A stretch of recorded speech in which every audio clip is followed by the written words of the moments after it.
for the day, beautiful people. Ray, Vinette, Set Apart Living, Shayla, hey girl, hey. Hey girls, hey.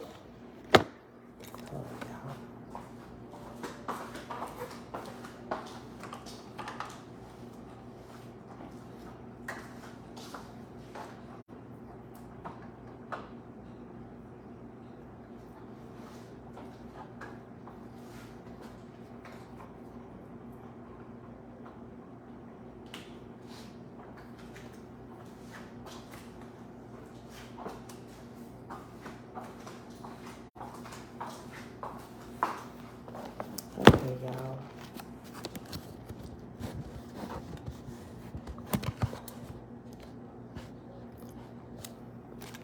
All right, beautiful people.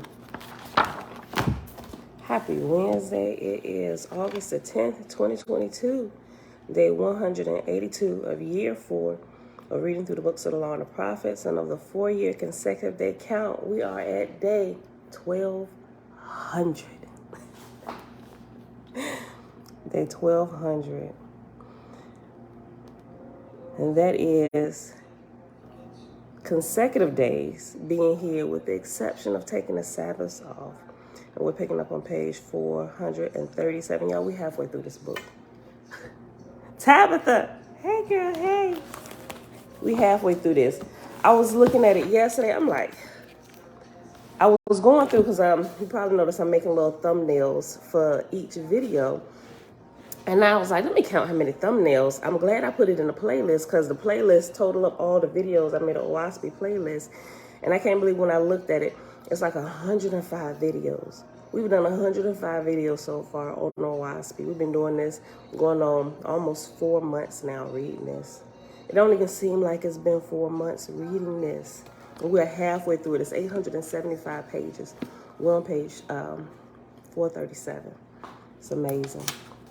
It's amazing how much ground you can cover just by being consistent on a daily basis. Yo, this never ceases to amaze me. Aji Shalom. Key. Blessings, blessings. All right, beautiful people. Father, we are honored that you've chosen to wake us up to the truth. All right, y'all. Chapter 23, page 437. When at Yesonitas, I'm sure I'm probably still saying his name wrong, but I'm just keep going. Forgive me. When at Yesonitas, generals and their hosts went through Vidu and Japheth and Arabinia, they concerted with the gods who had in charge the inspiration of Capilia, Moses, and Chine. And not only did the angel generals remove the Juhas from the mortals, but inspired mortal kings and queens. Excuse me. Every time I take a sip of water, y'all ain't see me drink the water. Every time I take a sip of water, I belch a lot. Sorry. And not only did the angel generals remove the Juhas from the mortals, but inspired mortal kings and queens in those great divisions of the earth to issue edicts against magicians and priests who consulted with the spirit. So remember, when we left off at yesterday, they were going through one of the last things that went through was going through why ancient manuscripts and books were destroyed, right? Because just to sum it all up, the Creator said, if he didn't destroy or have the people or allow the people to destroy the ancient books, we'd always be looking for wisdom going backward instead of focusing on the present now, getting present day information for our generation today. He said he wanted us to think for ourselves, not to latch on to the ancient sages and stuff. He said, because someone was Judas anyway. So burn them all. Yes, I know my Torah is burnt. I authorized it. Auntie, hey girl, hey. Amen. I'm going to read what Anita said. She said, greetings, my dear Faith's family. This is another beautiful, blessed day to get knowledge from on high, and we pray for the great spirit to give us wisdom to use the knowledge. Yes and amen. All right. Verse 2, page 437. Jehovah has said, it shall be a testimony in the latter days unto the inhabitants of the earth of my proceedings, not with one division of the earth only, but with all places. For they shall in after years Search history and find that in the same era, in these three great divisions, the earth and kings and queens issued edicts against spirit communion. They also outlawed that as well, right? That was in the last chapter yesterday we read. Linda, Shalom, Tiffany, Yibu Sawu Bona Yaya. And this fact shall be testimony of my cycle of bond, wherein man shall understand that I come not in one corner of the earth only, and to one people only, but that I have them all in my charge, as a father that knoweth his own children. Shebrew is in the house. Hey, girl. Hey. Verse 3, page 438. Neither gave I unto them the same aspirations, for one I send westward to circumscribe the earth, one I build up with a multitude of languages and a multitude of gods, and the third one I build up without any God save myself. And they shall understand that where there are many languages, there are many gods worship. Where there is one language, there is only one worship, even me, the great spirit. And after even me, after me is reference number 7. And down at the bottom of the top of the page, reference number 7 says, even I. Verse 4, for in Cosmon I will bring them together, and these diversities shall be as a key to unlock the doctrines and languages of the times and seasons of long past. I'll read that again.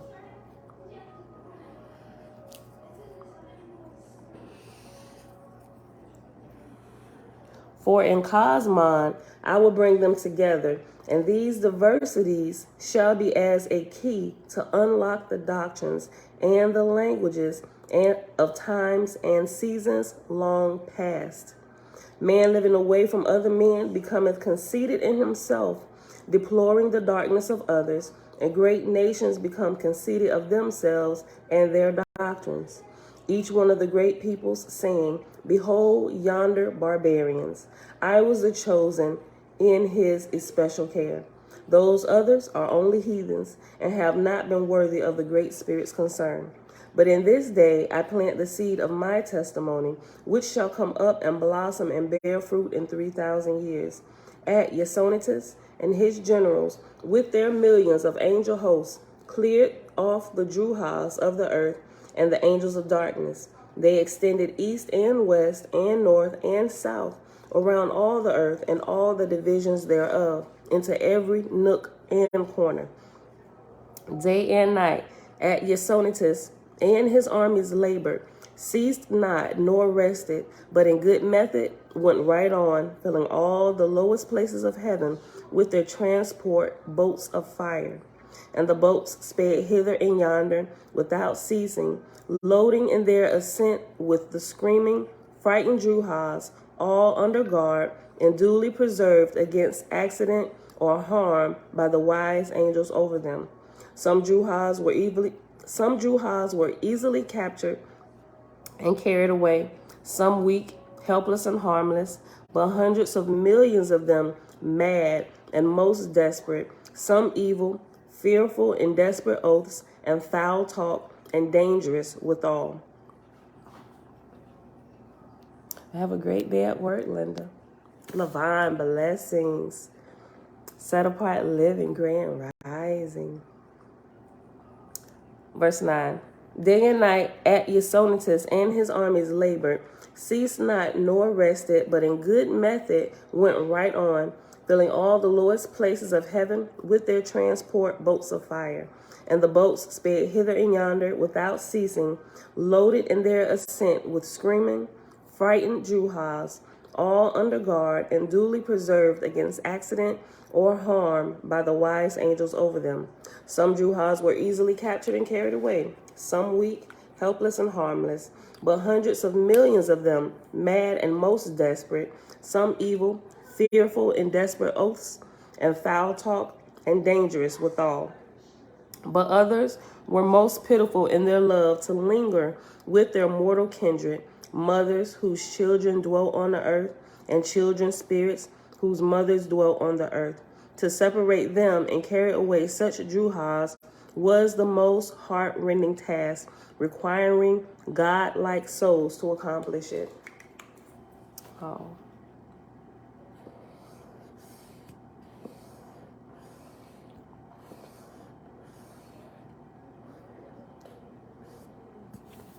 Jehovah has said, as a mortal mother will cling to the mortal body of her dead child till her friends must tear them apart.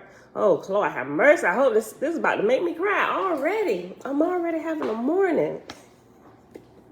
Trying to keep my emotions under control. Dang. Okay. I should have read ahead, prepared myself for this. Okay. All right. Jehovah has said, as a mortal mother will cling to the mortal body of her dead child till her friends must tear them apart, the while all souls who look on are brokenhearted because of her love, even such is the bond betwixt the spirit of the dead and the mortal left yet behind. Okay, let me take a couple seconds. Pamela, get yourself together. All right. But when my wise angels look upon them and perceive they are carrying each other, I am really having a hard time reading this. Hold on. Okay. I can do this. Okay. Maybe I take a sip of water. Hold on, y'all. I'm going to get it together.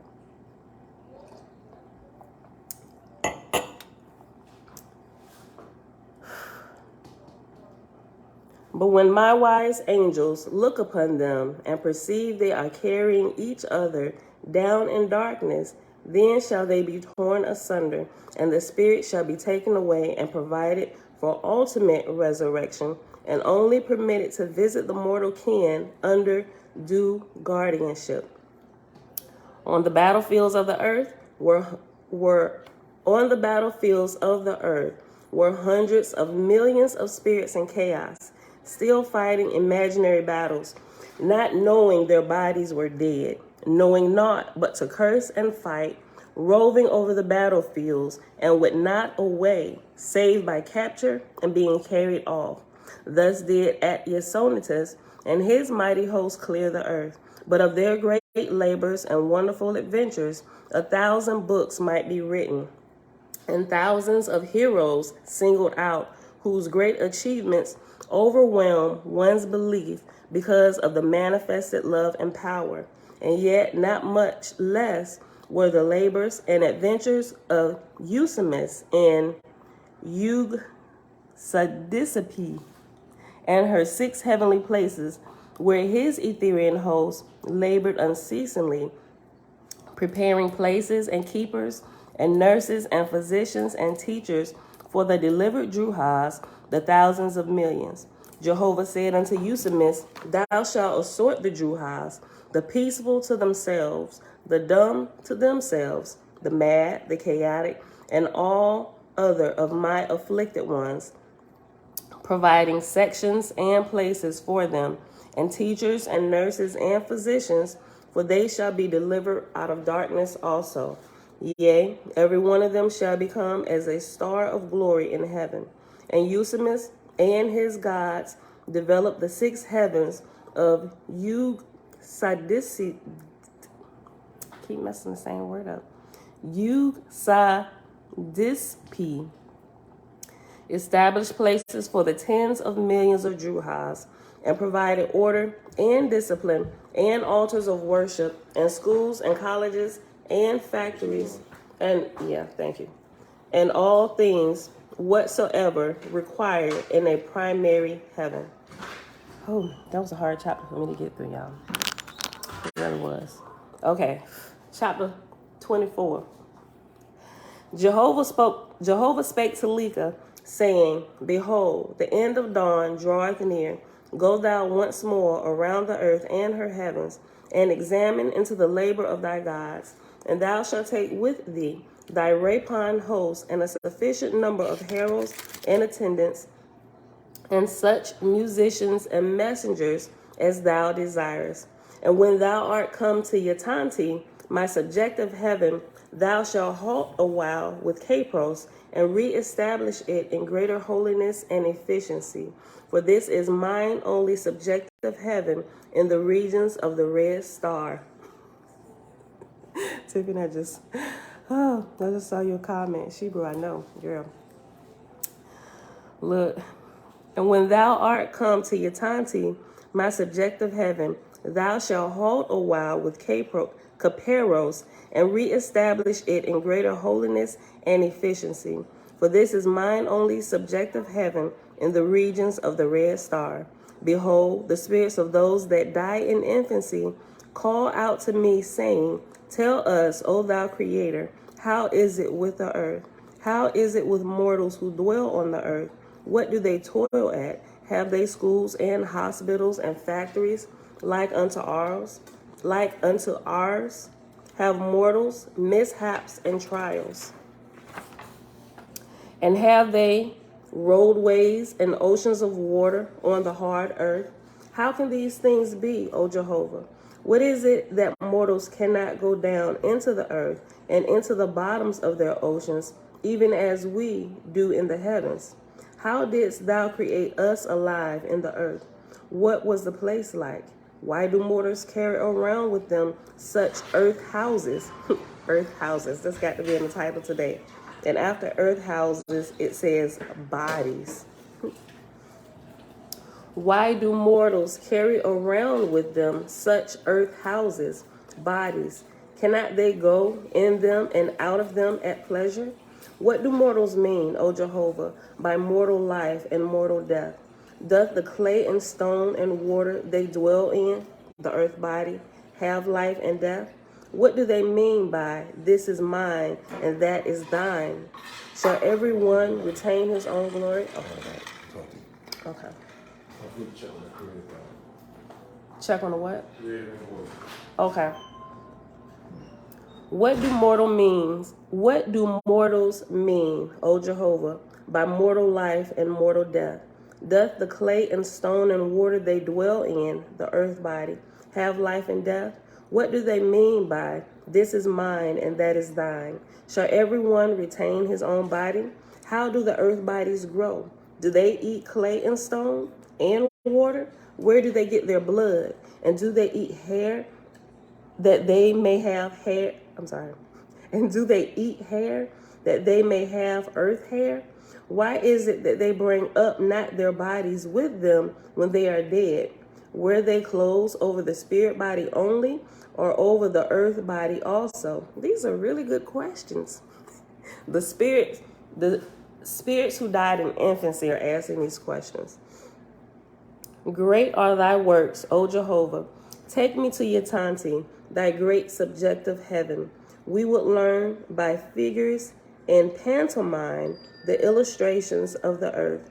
We would learn by thy panoramic heaven what mortals do, how they live, and what their schools are like, how they have contrived to teach the corporal senses by corporal things, how their boats are made and propelled, how their vehicles travel along upon the solid earth. Jehovah said, For which reason, O Lika, thou shalt see to it that Yatanti be perfected unto this instruction, as well as to arouse from stupor the spirits of the dead who desire not to rise up from the earth. Lika told the Rapon host Jehovah's words, and he also gave command to his chief marshals to provide the necessary otavan with officers, heralds, musicians, and messengers.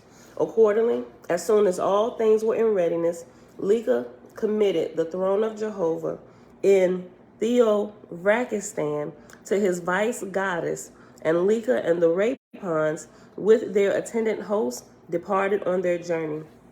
And after vice goddess, it has reference number 8, and at the bottom it has to his vice god. Verse 12. Accordingly, as soon as all things were in readiness, I'm reading it over. Accordingly, as soon as all things were in readiness, Lika committed the throne of Jehovah in Theophrakistan to his vice goddess, and Lika and the Rapons with their attendant hosts departed on their journey. Now, since the time of Lika in the plateau of Theophrakistan, it had become habited by thousands of millions of angels, and they were high in the grades, so that the officers of selection were already preparing them by the millions for brides and bridegrooms to Jehovah. And there were thousands of heavenly cities beside Yoganaquatra, which were now in beauty, gaiety, refinement, and delight, with music and rites and ceremonies most magnificent. Then there were officers over these officers, whose place it was to sort and arrange the inhabitants of cities, and others over these, for each 144 cities, and yet another over these officers, and he was called Marshal of Theophrakistan, and he was of the same rank as the marshals of the host of Lika, conferring with the marshal-in-chief of Jehovah's throne. And that's the end of chapter 24. Chapter 25. Jehovah said to Lika, "Finish thy visit and thy inspection, my son, in all places of Hada on the earth, leaving the land of Japheth to the last. And thou shalt go hither at the time of Chaim's resurrection, and descend with thy ship, and take him up from the earth. And thou shalt bring him with thee to Yoganaquatra, where he shall remain the few days at dawn, that dawn remaineth. And when thy host ascend to Etheria, thou shalt take Chaim with thee, and make thy home his home until such time as he may be taught the ways and powers of the higher heavens. For since his corporal life is sacrificed for the resurrection of men, he shall receive especial care and assistance in heaven." Lika had been previously informed by the god of Chaim as to the time Chaim would die and be burnt up, and his ashes scattered to the four winds, and the regathering up of a corporal form of Chaim, and the 7 days' duration thereof. So Lika shaped the course of his Otavan according to the instruction of his messengers, who had been appointed for that purpose, so that he should reach the field in time to raise up Chaim before the multitude. The god of Chaim had prophesied to mortals through his ward that a fire ship would descend from heaven on a given day and take Chaim up to heaven. Accordingly, a great multitude of mortals were assembled in the ash field, where they cast the ashes of the dead, watching for the heavenly ship, of which matters Lika had been previously informed by his messengers, and Lika had in turn informed the god of Chaim the time he would appear with the ship, that he might cause Chaim to walk in the midst of the field, and so be caught up. And all these matters were carried out to the hour and minute in the hands of these great gods, and Lika caused the fire of the ship to be made visible to mortals. And the size of the ship was 10 times larger than the field of the dead, so that when the people beheld the light of the ship, they feared and trembled, and many of them fell down, bewailing that the world was coming to an end. And God caused Chaim to walk out in the field, and Lika sent down a whirlwind and took him up into the ship in the presence of tens of thousands of mortals assembled. And Lika bore his course now for Yanaquatra, for the end of the dawn of Bon was at hand. Chapter 26. We'll be at 25 minutes. We'll make a good time. Lika sent messengers to all his gods and lords to install their successors and bestow them, after which the gods and lords were to report in Theophrakistan, ready for the cyclic resurrection. And he commanded them to bring their Etherian hosts with them, save such as chose to volunteer to remain until the next Dan, 200 years. Lika had previously sent word by his swift messengers to Ethera, to Lissa, goddess of Tinanakak in Ethera next to Hogil. He said unto Lisa, my resurrection will be on. Facebook went out. Y'all good? It clicked out.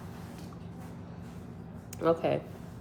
Lika had previously sent word by his swift messengers to Ethera, to Lisa, goddess of Tiananakak in Ethera, next to Hogil. And he said unto Lisa, my resurrection will be 8 links.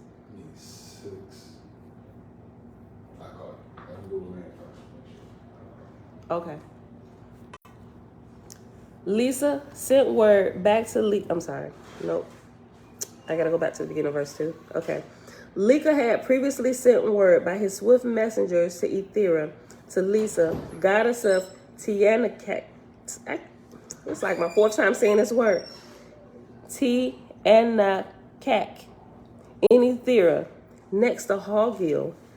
And he said unto Lisa, my resurrection will be 8 links, each one equal to 8,000 million brides and bridegrooms. Send thou a cowpon to deliver them. Cowpon, Cowppon, cowpon. Lisa sent word back to Lika, saying, O Jehovah, I am delighted with the command of thy son Lika, chief of Vetapuisa. I will deliver the chain of Cowpon. Then Lisa gave her commands in Tianakak to have her builders construct the Cowpon, and she also set her officers to work, selecting such hosts as she would need for her great undertaking. She had been notified in sufficient time, for it was a matter of great magnitude, even in Etherian realms. And so perfectly were Lisa's commands carried out that not one day's time, too much or too little, was wide the mark. And then she embarked with her host for the red star, the earth, with her 1,000 million trained resurrectionists on her long journey, 20,000 million miles. And still, at every graduation, there's always a goddess that comes. Remember, we pointed that out before. There's always a goddess that comes to resurrect the brides and bridegrooms. At least up to this point, what we've read, all the way up to page 442, there's always been a goddess.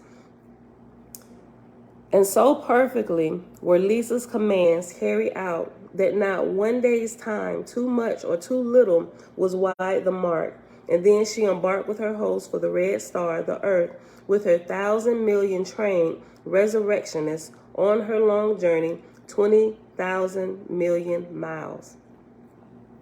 Jehovah had said, carry far my brides and bridegrooms, make them to know the magnificence of the heavens I have created. House them not together in a small corner. Let them feast their souls on the splendors of my great heavens. In the meantime, Lika and his hosts and Theovrakistan were getting ready for the ceremonies and for the ascension.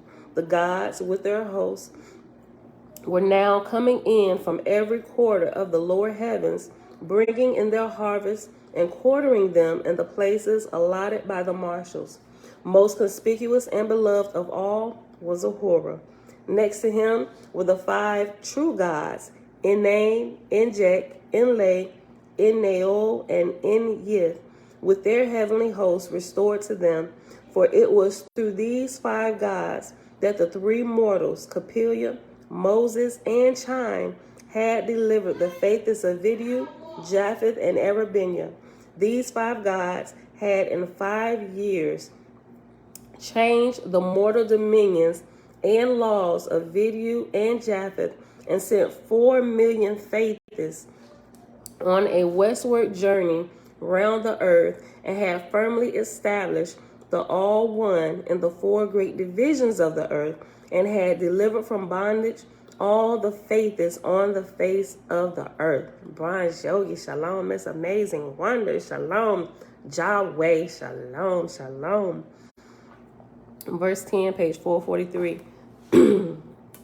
Great also was the work accomplished by Atyasonitus and by Eusemis and by the gods that had delivered the hells and knots, and by many others.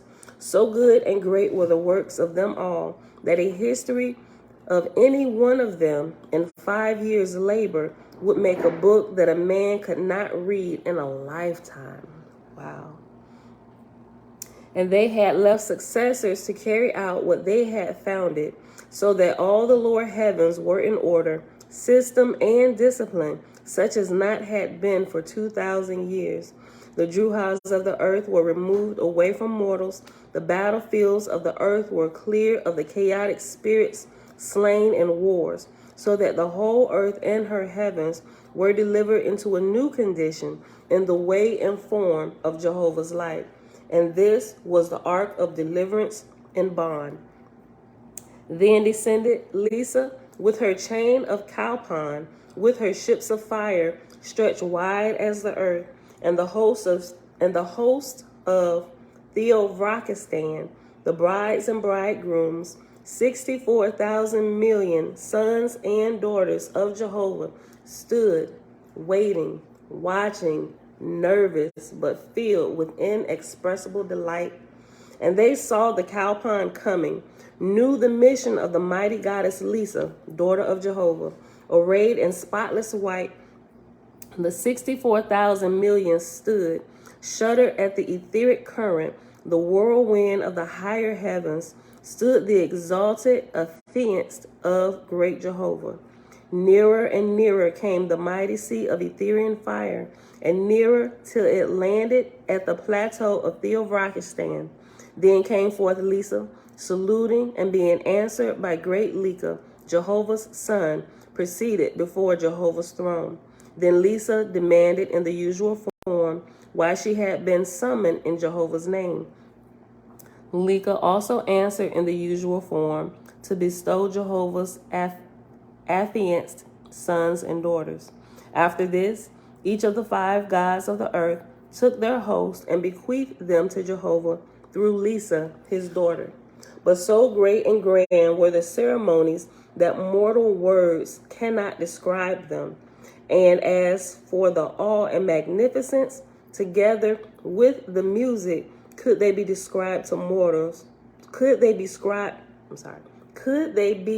described to mortals? Understandingly, they scarce could live because of the enchantment. Wow. But there is a time and a limit and an end to all such matters. And so there was to the labor of Lika, son of Jehovah. The hosts were wed, and they marched aboard the great Etherian ships. The cowpon, Lika and his host, went into his own Aravagna, and as it were, with a thread of light, he made fast to the cowpon, and gave the command to go. Then rose up the mighty seas of fire, the 8-linked cowpon and the Aravagna, slowly, steadily moving onward, upward, higher and higher, faster and faster, and still higher. And thus departed Lika with its thousands of millions of upraised sons and daughters of Jehovah. And thus ended the dawn of Bond. End of the book of Lika, son of Jehovah. That book was amazing. All right. So now that we're at the end of the heavenly account, we got to go all the way back. And we only at 34 minutes. Okay. Go all the way back to the beginning of the book of Lika. On page 388. And under the book of Lika is the book of the Ark of Bond. Remember, so when you read it, when it gets to the split pages, it tells you, if you read the introduction and stuff, when you get to chapters like this and it's divided by this line, this is the heavenly account, this is the earthly account, and they're going on simultaneously. Always read the heavenly account first, all the way to the end. When you get to the end of that book, come all the way back to this page and start reading the earthly account, right? In the Bible and stuff, we seem to get bits and pieces of the earthly account only. I dropped my... All right. The subtitle under the title, Book of the Ark of Bond, being a history of Calpurnia, Moses, and Chine, the 3 great leaders forth of the faithists in the time of Lika, son of Jehovah. As the upper book is of the heavens, so is this lower book chiefly of earthly affairs in the administration of God. Chapter 1. History of Capelia. In the mountains of Dharma, in the high country of Yadin Hadada in Vidyu, God, son of Jehovah, chose the family of Capelia for gathering together the scattered faithists and establishing them in safety and prosperity. 6 generations previous to the time of Capelia, God came down from his holy hill in heaven to visit the land of Shem, now called Vidyu. And God called aloud over all that land, but no man could hear his voice. Then God called his angels, saying, Come hither. Behold, here is a great country with millions of people, but they cannot hear the voice of God. God commanded the angels to go down amongst mortals and to dwell with them for 6 generations. And the angels of God said, By inspiration and otherwise, lead ye man and woman together as husband and wife to the prophet of the voice of God. Raise me up a man that can hear me, for I will deliver the father's chosen. The angels of God, 500,000 of them, then came down to the earth. The angel Hieratax was commander over them. He divided his angel host into groups and allotted to them certain places in the land of Vidyu where they were to dwell and to labor. And right here on page 389 is a picture of what is supposed to be Capelia. Okay. I don't know who these 2 dudes are. Look like they whispering in his ear. All right, verse 8, page 390. In those days, the faithists were known by the names Vedi and Parsi and Haya and Sayatahoma, besides various other names of less note. In some places, they were slaves. In other places, serfs. And in still other places, hid away in wilderness amongst the mountains, being non-resistant and timorous, having suffered great persecution by the idolaters of Dias and other false gods and lords. Chapter 2. These are the generations of the scattered tribes contributory to the bringing forth of Capelia. And forgive me now for messing up some of these names because I can already look and see I'm going to have a time with some of them. Verse 2. And Brahma, begotten of the Lord, Hathiel, who begat Ranod, who begat Yade, who begat Orvarana, who begat Chesam, who begat Haitiah, who begat Riviat, who begat Dor, who begat Avra, who begat Lutha, who begat Jain, who begat Yanhad, who begat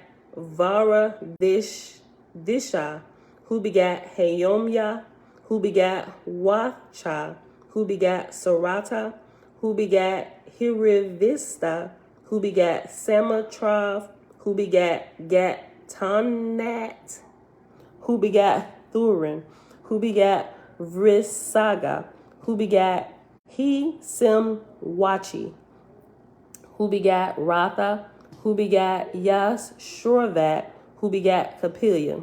That wasn't so bad. Know ye then the way of God through his holy angels, and profit ye in the light of his resurrection. Capelia was a natural-born Iesu, and also a natural-born Suis and Sargus. Dude had it all. God said, Behold, man shall not only learn to bring forth seedless fruits in his garden, but also learn that all flesh tendeth in the same direction toward barrenness. And as man draweth nearer and nearer toward the light of Jehovah, so doth his race become less prolific. And when man attaineth to be one with the all light, behold, he is Iesu also. So remember this happened with who was that last person? Him and his wife. Remember he told him, he said, look, keep on going. 18 years, I got a special gift for you. His son Hog, what was his name? Brahma. towards the end of his life, he became fully Iesu, right? By walking in the ways of the most holy and just practicing all that he knew, right? That was his gift. In 18 years, he was Iesu. All right. God said, hold on. Let me just go back to verse 6. Verse 6. And as man draweth nearer and nearer toward the light of Jehovah, so doth his race become less prolific. And when a man attaineth to be one with the all light, behold, he is Iesu also. God said, by diet and by fasting, Iesu can be attained. Boy, listen, I must be headed on the road to being Iesu, my G, because y'all heard my story yesterday. Like, I feel this great drawing, like, for years, Pamela, you have to fast. Pamela, you have to fast. Pamela, get it together, girl. Learn about fasting. Francis, love, power, and wisdom, brother. Trina, hey, girl, hey. Look, okay, I'm just saying. I would like to think I'm headed in that direction. I really would, you know. We all have high hopes. Listen, verse 7, page 390 at the bottom. God said, by diet and by fasting, Iesu can be attained, even by many who have it not. But the natural born Iesu standeth more to the way of Jehovah. When Capilla was born, a light in the form of a crescent appeared above his head, and the voice of God spake out of the light thereof, saying, this is my son. By him will I overthrow the governments of the tyrants who have persecuted my people. Take for Hagar, hey. When Capilla's mother was pregnant, the angels of Jehovah, under the archangel Hyratax, stood guard over her, thinking holy thoughts day and night, whereby the mother's soul ran constantly to heavenly things. That's beautiful. And when Capilla was born, behold, Hyratax appointed a host of 144 angels to be with the child day and night. Into 4 watches of 6 hours each divided he the guardian angels. So the angels of God taught Capilla from the time of his birth, and he became wise above all other children. But of the way in which God ruleth over nations for the glory of the Creator, consider ye the history of this deliverance. Jehovah had suffered the power of the kings of Vidu to become centered chiefly in Vrana, king of Afghanistan, of the capital Oahspe, a great city dedicated to Deus. Vrana held 40 provinces and 400 cities tributary to himself, and every city furnished one governor, and these were the royal council of King Vrana. By the laws of Afghanistan, the oldest male heir succeeded to the throne, but in the case the king had no male heir, then the king's oldest brother's male heir succeeded the throne. Therefore, every king desired a son, but Vrana was frustrated by the plans of the the angels of Jehovah. For Hyratax, chief Lewis, had said, I will not only raise up an heir to thee, Jehovah, but I will have dominion over thy enemies to thine own glory. For by inspiration I will lead the King of Kings to marry with a barren woman, and because he shall have no heirs, he shall become a tool in my hands for the deliverance of faithists who are persecuted and outlawed.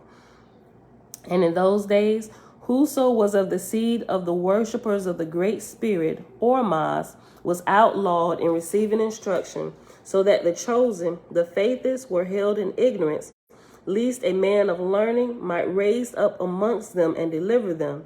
And the angel of Jehovah foresaw that Capilla should be a learned man and acquainted with the cities of the royal council, for which matter the angel Hyratax provided the chief king Vrana to be childless and to desire an heir as successor to the throne. When the king consulted the oracle, behold, the angels of Jehovah had possession, and they answered the king, saying, Put thy wife away in the dark chamber for 9 months, and she will deliver into thy hand a male child, who shall save the crown from thy brother's child. The king told the queen, who was near the time of limit for women, and she would not believe. Nevertheless, she also went to consult the oracle, and the angel of Jehovah said, have not kings killed their wives in order to obtain one who shall have an heir to the throne? Dang. Oh, you ain't bearing me no children? Off with the queen's head. Just provide me another queen, please, and make sure she can have babies. Verse 18. The king told the queen, who was near the time of limit for women, and she would not believe. Nevertheless, she also went to consult the oracle, and to her the angel of Jehovah said, have not kings killed their wives in order to obtain one who shall have an heir to the throne? The queen acknowledged this, adding, what then shall I do? For of a truth I know I shall bear no child. The angel said, do as the king hath said, and the angels will bring a male child unto thee in the dark chamber, and thy maids and thy servants shall see to it that no other woman entereth into thy place, and they will testify that the child is thine own. Nevertheless, thou shalt under penalty of death inform the king otherwise. On the other hand, the angels of Jehovah foretold the father and the mother of Capelia, even before his birth, that the child would be carried away and given to the king, Yochanan, known for his cruelty, as the most hated of men. And the angel said, moreover, neither shall ye grieve for loss of the child, for Oahspe will make him a deliverer of his people. And it shall come to pass, even in the day that the child is delivered to the queen, its own mother shall become its nurse. Sounds just like what happened with Moses. Thus it came to pass, and in the time of the birth of Capelia, the angels carried him into the city of Oahspe, into the king's palace, and to the queen's arms in the dark chamber. And in the same instant of time, the angels illumined the chamber, so that all the maids and maidservants saw the child and the light withal, and they were frightened and fell down, beseeching Darius for protection. Chapter 3. When Yochanan went to the temple to do sacrifice, the high priest besought him to consult the oracle in reference to the child and for his kingdom's sake.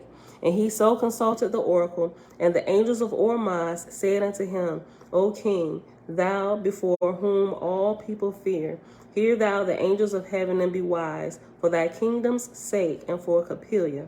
Behold, thou hast maintained the custom of thy forefathers, and caused to be slain on the altar of thy god Darius 12 young men and 12 virgins for every day of the 12th new moon, that by blood thy God might triumph on the earth, and that thou mightest be the most feared of kings. And thou hast subdued all the regions of the earth near to honor thee and thy laws. Therefore the God of heaven saith, thou shalt no longer pursue the sacrifice of human blood, but instead thereof make sacred the blood of the Lamb, which shall be called the Lamb of thy God, Darius. And in the day of thy first sacrifice, thou shalt bring Capelia to the altar, and sprinkle the blood of the lamb thou hast slain upon his head, as a blood offering to thy God, and he shall be called Capelia, the Lamb of heaven. To this the king assented, and Capelia was accordingly sprinkled with the blood of a lamb, which was sacrificed in the altar of the king. Thus ended the first of the evil edicts of the gods of Vidu, and from that time after, mortals were no longer sacrificed to the gods by the consent of the kings. Capelia was called Yocharan's son, and he was taught all things which it was lawful in those days to teach a prince. And because he was prepared for the throne, he was made acquainted with the kings and governors of all the tributary cities and countries in the land of Vidu. Of the matters of Capelia, herein after revealed, know ye that in all things he was directed by the angels of Jehovah, Oahspe. When Capelia had attained maturity, he besought the king to leave for travel, saying to the king, is not the greatest wisdom that which cometh by the eye and the ear? And is it not wise that he who may someday become king should acquaint himself with his kingdom while he is yet young? For then he will not only see and hear better than if he were old, but he will have time to weigh the nature of the government as to its best adaptation to the people. To this the king replied, Thou art already wise, my son. Thou knowest sufficient of the earth and her people according to the laws of the ancients. Therefore, to travel for wisdom's sake would be great folly. Thine eyes and ears are too sharp already. Better it is for thee that thou seest not the people of thy kingdom. For the time may come when thou shalt need to use great severity upon them. Therefore, to be strange with them, thy sympathy would not lead thee away from justice. Capilla said, Thou reasonest well, O king, and because thou art wise, have I no credit in being wise also? For it must be true that a son hath his wisdom from his father. And since thou hast so wisely put me off with thy arguments, answer me this. Is it not profitable to a young prince, before he hath the cares of a mighty kingdom, to go abroad and enjoy the pleasures of the world? The king said, There are but 3 pleasures in all the world. Eating and drinking is one, sleeping is another, and the presence of women is the third. Why then shall a man go abroad? Like, bruh, just let the boy get out the house for a minute. You gotta answer for everything. The king said, There are but 3 pleasures in all the world. Eating and drinking is one, sleeping is another, the presence of women is the third. Why then shall a man go abroad? Capilla said, And yet thou hidest the true reason as to why thou desirest not. Hold on. Capilla said, And yet thou hidest the true reason as to why thou desirest thy son not to travel. The king said, If thou tell me the true cause, then thou shalt go whithersoever thou desirest. Capilla said, First, then, I will say to thee that I rejoice because thou didst deny me. For I so loved thee, O king, that I knew no joy but to remain with thee. And moreover, thou so lovest thy son, thou wouldest not have him go far from thee. The king was so delighted with this answer, he said, Of a truth, O prince, thou hast guessed aright.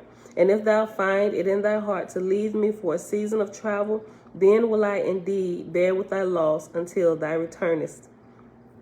Capilla traveled for 9 years. I thought this boy about to be gone for a month. Look, verse 14. Capilla traveled for 9 years, and he went to the uttermost extent of the land of Vidu, east and west, and north and south. And because his nurse, who was, in fact, his real mother, had told him thousands of tales about the persecution of the faithless and their sufferings, he sought to obtain information of these scattered people, but as yet he knew not he was of that race. At the end of 9 years, Capilla returned to Yata Hadada, rich in knowledge as to the inhabitants of Vidu. And when he came before the king, Yokorvana, where he was received in great honor, he related the knowledge he had obtained of the country, its extent and grandeur, and its hundreds of great cities and innumerable people, to all of which wisdom the king lent a willing ear, and he declared Capilla was the wisest and most learned man in all the world. And now was come the time when God, Son of Jehovah, came to establish Jehovah and began the deliverance of the faithless, and to collect them together in the places designed for them. Oh yeah, 54 minutes. Chapter 4, we done read a lot. Okay, chapter 4. The word of Jehovah, Oahspe, came to Capilla, saying, Son of heaven, hear thou the voice of the ever-present. Capilla asked, How sayest thou, the ever-present? Jehovah, Oahspe said, Behold me, I am not of the king's laws. I am the maker of the kings. They have made a law against me, the ever-present. They have scattered my people. They have denied my people the right to obtain knowledge. Capilla said, Mine eyes and ears have proved these things. What shall thy servant do? Jehovah said, Thou shalt deliver the slaves unto freedom and provide them places to dwell together according to the laws of the ancients. So remember, he was an Iasu from birth, right? He could sue us, he could sog us, and he could hear the voice of the Great Spirit. So now after all this time, after his learning and his growth, he was able to hear Jehovah when he spoke to him directly. Listen, let me just start over at verse 1. Chapter 4, page 394 at the bottom. The word of Jehovah, Oahspe, came to Capella, saying, Son of heaven, hear thou the voice of the ever-present. Capella asked, How sayest thou, the ever-present? Jehovah, Oahspe, said, Behold me, I am not of the king's laws. I am the maker of kings. They have made a law against me, the ever-present. They have scattered my people. They have denied my people the right to obtain knowledge. Capella said, Mine eyes and ears have proved these things. What shall thy servant do? Jehovah said, Thou shalt deliver the slaves unto freedom and provide them places to dwell together according to the laws of the ancients. Capella said, O Oahspe, Jehovah, why hast thou put this upon me, thy servant? Why gavest thou not such matter into the hands of the Vriks, Faithis? Jehovah said, Thou art thyself of the race of Faithis, Vriks Vedi, and hast been prepared for this labor from the time of thy birth. Go thou and find thy nurse that careth for thee in infancy, and when thou hast her alone, say to her, Nurse, the voice of heaven hath come to me, saying, Capella, thou art the race of Faithis. How sayest thou? And the nurse will say to thee, my son, alas me, thinkest thou I would deny thy death or thy mother's death? For is not such the law. Capella went and inquired of the nurse, and she said to him, my son, alas me, thinkest thou I would not be thy death or thy mother's death? For is not such the law? Capella answered, Such is the law. But tell me the truth, and I swear unto thee, both under the name of Deus and under the name of thy God, Jehovah Oahspe, that all thy words shall be secret with me, as the gods will. Am I an adopted Vriks? The nurse said, Behold, thou hast loved me all thy days. From mine own breast wert thou fed. Shall I then lose thy love, and so die of a broken heart? Then Capella made oath before the gods, and therefore she answered him, saying, I am thy mother, O prince. The angels of the ever-present came to me in the moment thou wert born, and carried thee into the queen's arms. And the king knew not, even to this day, but thou wert his. Capella said, Why hath this been done unto me? The nurse said, Hearken, O prince, the king's wife was barren. The king desired a son who should be heir to the throne. Capella interrupted, And thou barterest thy flesh with blood with the queen for this? The nurse said, Patience, O prince. I am of a race that owneth only one king, the ever-present. Respect me, therefore, till thou hast learnt the whole truth. The angels of Oahspe came to me before thy birth, saying, Alas, the chosen people are persecuted and abused, scattered and despised. But because they are faithful and most virtuous, the ever-present will come and deliver them. Then I said unto the angels, What is this matter unto me? Behold, I am myself but a servant and can do nothing. Then the angel answered, saying, Thou shalt have a son, and shall call his name Capella, and he shall be the deliverer of thy people. For which purpose he shall receive great learning. But because great learning is denied to thy people, thy son shall be adopted by the queen, and the king, believing it is his own son, will render unto the child learning and power also. And I said unto the angel, Flesh and blood of me are nothing, if I can thereby serve Jehovah, Oahspe. Verse 16, Capella said, Since thou committest me to thy God, then am I indeed his. Now, whilst they were yet talking, Jehovah spake to Capella, saying, I am not come to give new doctrines unto men, but to rescue my people from bondage, and to restore equal rights unto the inhabitants of the earth. For this purpose wert thou, O Capella, sent into the world, because thou wert of the race of the faithless, my voice have come to thee. Because the king imagineth thou art his son, and love thee dearly, thou shalt not suffer from his hand. Go then whither I will lead thee, and it shall be testimony to thee that I am the ever-present, moving them by means of the Spirit to come to thee. And after ever-present, it has reference letter A.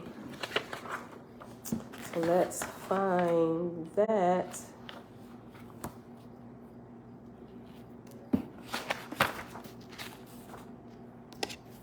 Okay, on the last page of the book of Arkaban is the letter references, which is on page 459.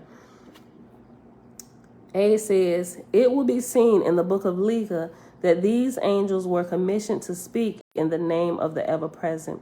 Otherwise, mortals would worship the angels instead of Jehovah. Okay, I get it. So when angels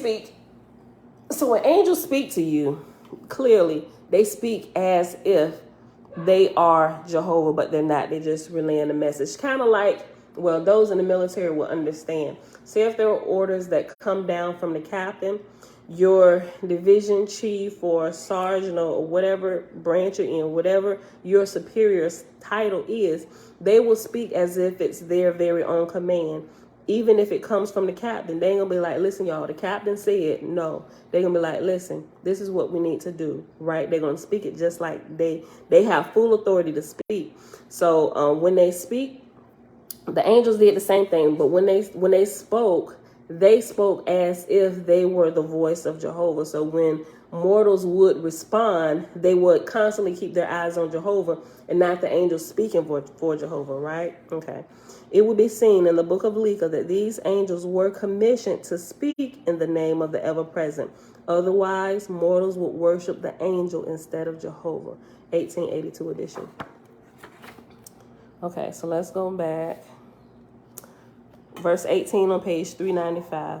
In due time, the prince departed from home, not advising the king of his purpose, and he went as Jehovah led him, and came to Hosagaweth, near the river of Vesuthata, where there was a forest with meadows interspersed, and he found a camp of 4 families, wandering faithless, and they were famished with hunger and ragged. Yes. I can end the video? Yeah, you can. I'll be done in a few minutes, right when we get done with this chapter. It's 32 verses. We're on verse 19 here. Okay, verse 19. The prince...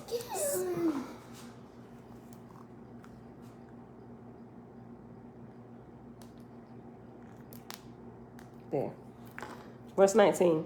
The prince, seeing they feared him, said, be not afraid. I come not to persecute or to drive you hence. As ye perceive by my dress, I am a prince. Judge ye not me to be your enemy, come to destroy you. For by the same power ye were led hither, am I come also. This land do I bequeath to you to be yours forever. Cease ye therefore traveling about, but begin and till the soil. Yatithaka the Rabbah said, how sayest thou? Thou wert brought hither by the same God. Then of a truth thou knowest the signs and passwords. Capella said, none of these things have I learned, but even as there is a legend amongst thy people that one would come of Jehovah and restore his chosen people, so declare I unto you, I am he. That thy ruler is my ruler. Take me in private with thee, O Rabbah, and the ever-present would give the signs and passwords, and thus prove me. Moreover, I say to thee in prophecy, ere 3 sons have risen and set, there shall come to this place hundreds and hundreds of thy people. Now, when the Rabbah had examined Capella and found that he had the signs and passwords, he wondered exceedingly. The prince then caused wood and stone to be laid in the form of a crescent, and its size was sufficient for seats for 100 people. He said, this is the altar of Jehovah, Ormaz. Let us sit this night for the Father's voice is with me.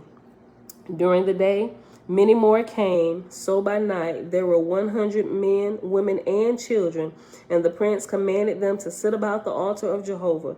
And presently the voice spake in the midst of the altar, saying, This is my son, of whom it hath been prophesied, one would come to restore my people.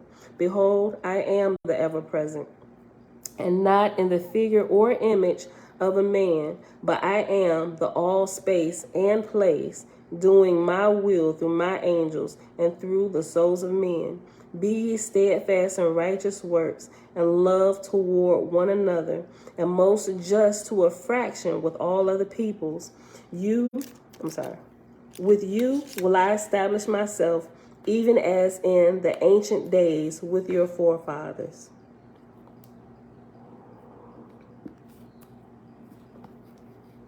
Hold on.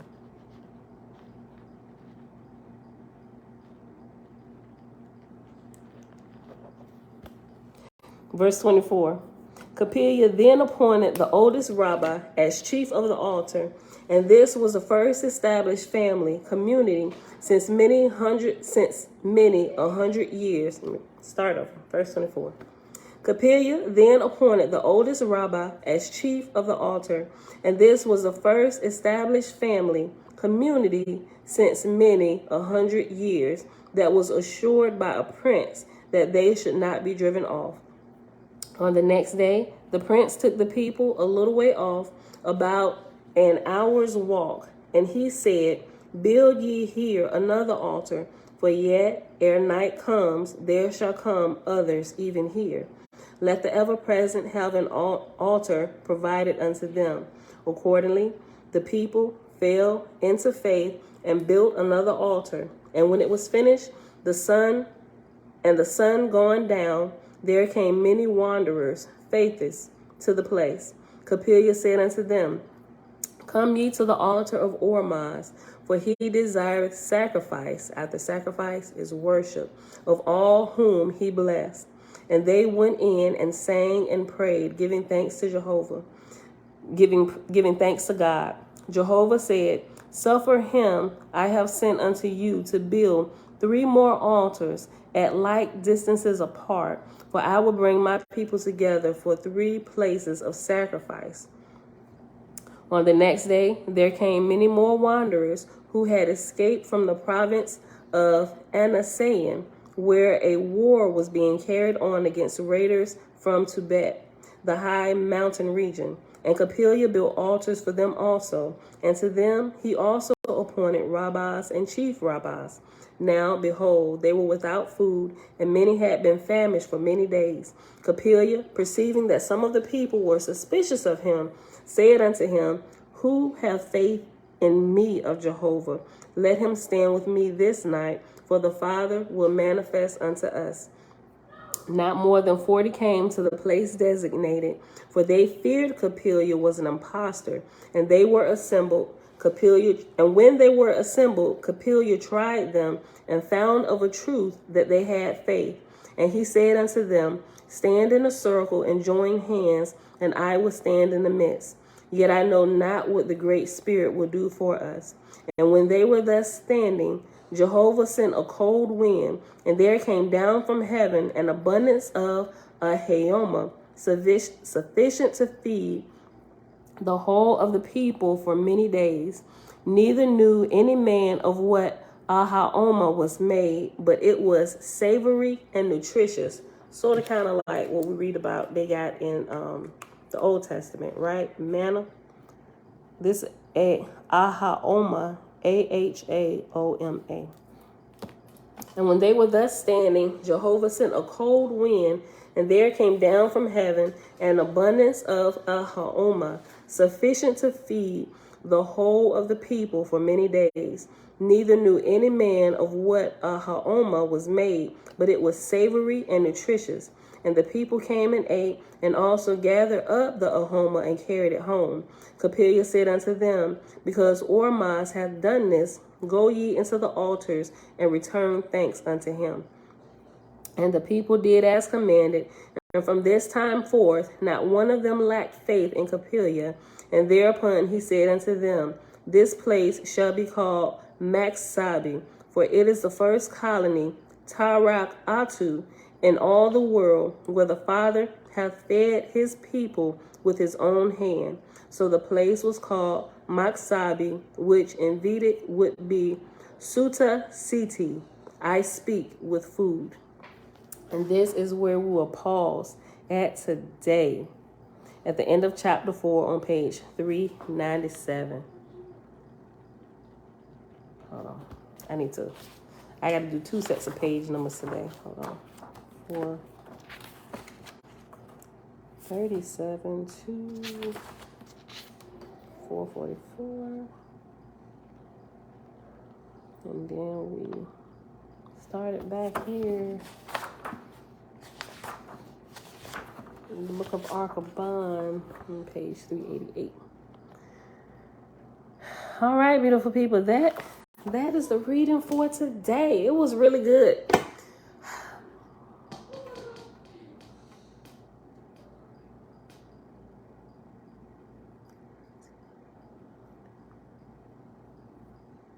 Oh, yeah, I like what you said from yesterday. Tabitha, see how prayer is the connection between the Creator and Capella. Prayer is part of the equation. It absolutely is. Thank you for that, Tabitha. All right, y'all. So with that being said, let's go ahead and wrap up for today. Y'all, it is Wednesday, August the 10th, 2022, day 182 of year 4 of reading through the books of the law and the prophets. And of the 4-year consecutive day count, it is day 1200. We finished reading the book of Lika in Oahspe, starting on page 437 all the way to page 444. And after we got done, we started in the book of the Ark of Bond on page 388, and we paused at chapter 5 on page 397. All right, y'all. I don't have anything else. I don't think there are any questions. I just scrolled through the chat, and I think we're good. Just want to make sure. Mom, did I say hey to you? Hey, Mom. Came in a while ago. Okay. Yeah, I think that's it. All right, y'all. Ain't nothing else. I don't have anything to share with y'all today. If I do, I'll post it or I'll wait till tomorrow to tell y'all. But with that being said, Father, we thank you that you are the space and the place. And I love y'all. And we will be back here. Let me call Bella because I told her she could end it. Hold on. Because she's going to have a problem with me if I don't let her end it. Bella! Bella! No. No. All right, tell me she can do it. Bella! I'm doing it. Bella! I'm doing it. Bells! I'm doing it. Was she playing with our house? I'm doing it. Bella! Y'all see I was calling her, right? I'm gonna have to play back the ending for her. Sure, I was holding Isaiah off because he tried to end it. I'm gonna go ahead and end it. I love y'all. I'll see y'all back here tomorrow morning. Oh, there she go. Come on. Go ahead. I love y'all, and I'll see y'all back here tomorrow morning, bright and early, 7:15 a.m. Eastern Standard Time. He didn't mean to hit you. Girl, go ahead and end it. Oh my gosh, this is too much.